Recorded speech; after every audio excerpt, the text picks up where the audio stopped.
we're living in this wonderful world that serves me and us very well. But you pull back the veil on that, and this world, this system, the way it's set up, is really a machine that just chews up the least, the little, the weak, who can't defend themselves, and it is utterly devastating for them. There's no region or country or religion that doesn't have sex trafficking.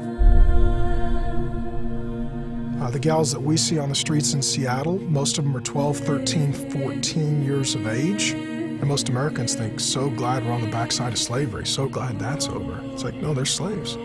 There are actual human sex trafficking slaves in every major city, and not just a few of them.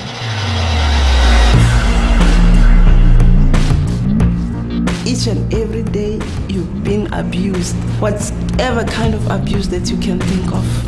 You don't have a choice, you have to walk. It's cold, you have to stand by the corner. It's raining, you have to stand. Our work was to bring in these girls from Thailand, telling them that they're gonna work as waiters and in clubs and hotels and things like that. So all these prostitutes standing here, like wondering, who's not seeing this? They're standing right there. Are they taking her out? Did you know you were going to be doing this when you came from Joburg? No, I didn't know. When they get here, we throw them into the whole prostitution network that we had in brothels and private homes.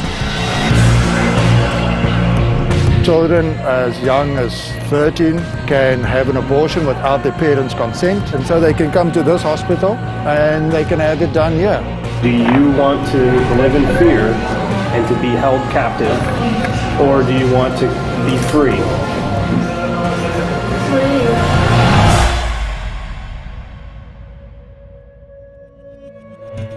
At Unearthed, we encounter sexual exploitation everywhere that we go. Our job is to produce media that prompts people to act against human injustice.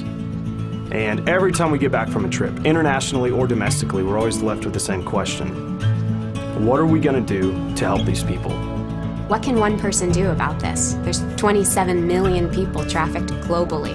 One of the biggest things that we struggle with is the fact that there is nowhere to put trafficking victims that's going to give them safety and rehabilitation, restoration, healing from the things that they've gone through. I mean, if a girl is raped by 5 gang members and she's got to keep all that trauma to herself, what happens in 5 years' time, what happens in 10 years' time to the next generation? Awareness by itself is inadequate. There's got to be action. It's not that there's a lack of great organizations that are combating the problems. It's that those organizations are underfunded and under-resourced. Maybe the answer is a lot more simple than we realize. It's to fund and equip existing organizations to do their jobs well. And that's what we're doing right now. And that's what we're asking you to be a part of. We're asking everyone that sees this to make a small sacrifice every single month and to donate that money to Unearthed.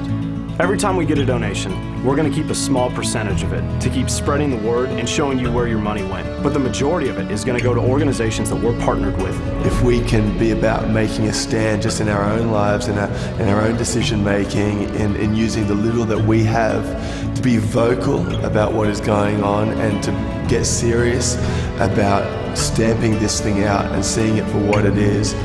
Imagine how many existing safe houses we could fund on a month-to-month basis, and imagine how many new safe houses we could get built in places that desperately need them. Imagine how many lives we could see transformed because of proper education, hygiene, microfinancing loans, and job creation. Once you have somebody who's been trafficked and she wants to come out of that life, you have to be able to provide another way for her to live.